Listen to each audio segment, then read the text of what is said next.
આપણે દશાંશ સંખ્યાઓની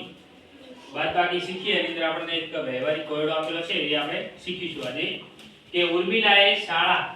તેના ઘરથી 5 કિમી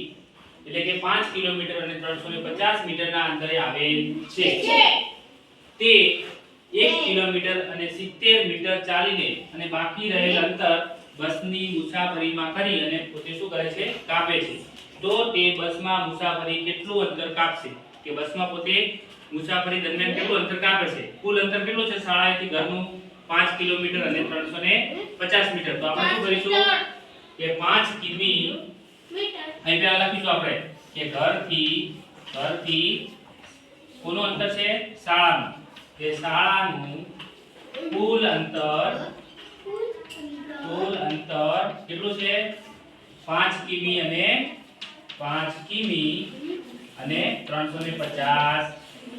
મીટર છે તો આપણે કેટલું લખીશું 3 પોઈન્ટ એટલે 5 પોઈન્ટ 350 લખીશું આ રીતે ચલો હવે બીજું શું કીધું છે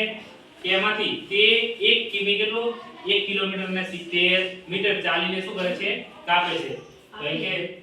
કે ઉર્મિલા ચાલીને કાપેલું અંતર એવું લખીશું ને ચાલીને કાપેલું નો અંતર શું કહેવાશે અંતર કાપેલું અંતર કેટલું છે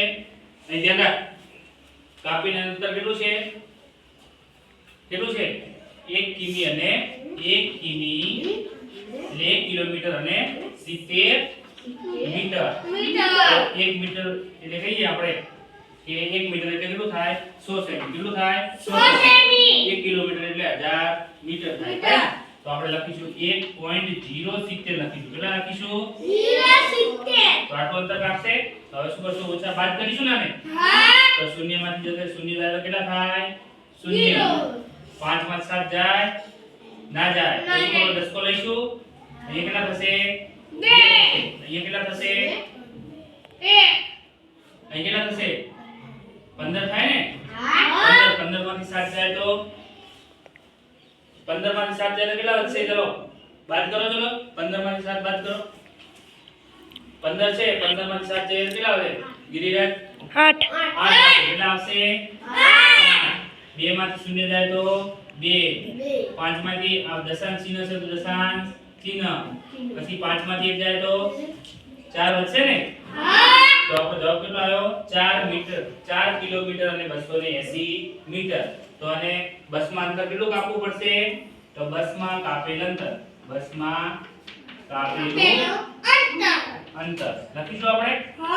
અહીં નીચે લખી શકાય ઉર્મિલાએ બસમાં કાપેલું અંતર 4 કિલોમીટર એટલે કે 4 કિમી અને 280 મીટર બરોબર ચલો મૂકી દો ચલો બંધ કરો